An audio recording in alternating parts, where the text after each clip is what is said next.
Hey there, YouTube. This is DJ, AK DJ Advice, also DJ Morrow.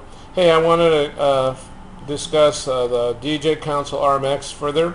This is part 3 in the series of the RMX.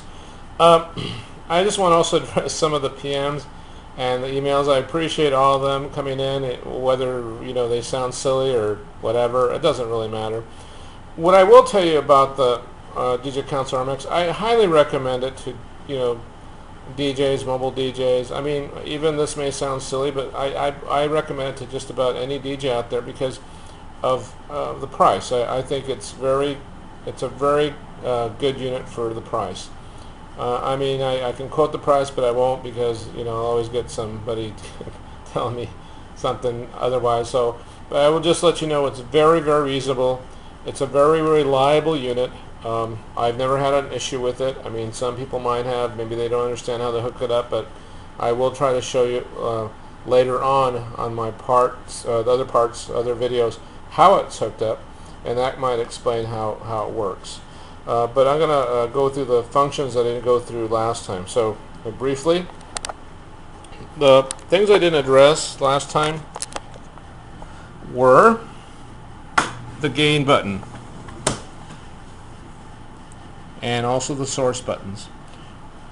Now, if you take the whole unit, and should have told you before, if you take the whole unit and then divide it in half, you have a player on one side, a player on the other side. Just want to let you know that's how if you see it like that, it's easier to understand. Right in the middle, it's the same on this side, the same on that side. There's just a few things that are different. Also, what I told you before, these were inputs, but these are 1/4 inch input mic inputs here. And on the other side, you have a 1/4 inch headphone input. And in the front, I didn't tell you, but on the front, it also has a 1/4 inch headphone on the right side. And the left, I did tell you that from the last video. But they don't work together. In other words, one cancels the other one out. So if you want to use one headphone, you can't use two, so it will cancel each other out. Same thing with the mic. It will cancel each other out. So you can only use one mic or one headphone. Okay, going to the gains. Now the gain button, you have on both sides. You have a left deck and a right deck, or A and B.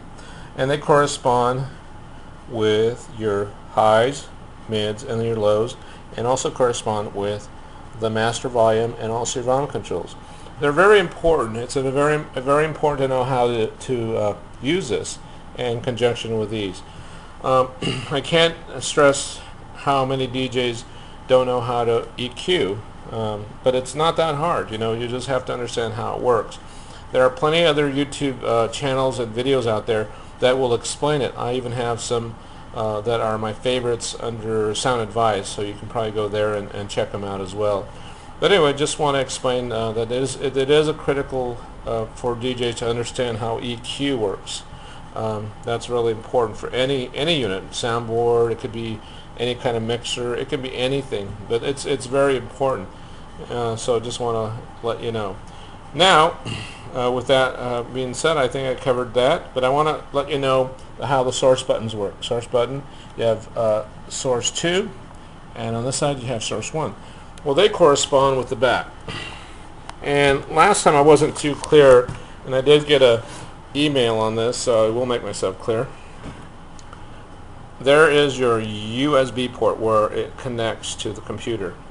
Those are your ground loops, which are for your turntables. If you notice, you can switch those because they have little switches there. You can switch them to phono lines or make them just lines of themselves.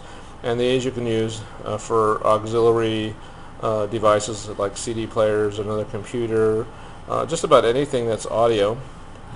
Right here you have your 1/4 inch 1 and 2 outputs, and on this side you have 1, 2, 3, and 4 outputs, and 3 and 4 outputs. Now these can be changed, and they can be sends, so I'll cover that more and explain what I mean by that. And they can be used also as inputs depending on how you set it up. But these definitely are important to know how they work and correspond with your source. So if you're using, let's say, on source 1, so you would know source 1. Well, it would be pretty self-explanatory. So source 1 would be input 1, and source 2, well, it would be, what do you think? Give you a guess. But anyway, I'm going to explain that in detail. I don't want to get into it now, but I will explain in detail how it works. Anyway, I think I covered that. Now I'm going to cover this briefly. I had a PM, and this unit itself is a great unit, like I said before earlier in this video.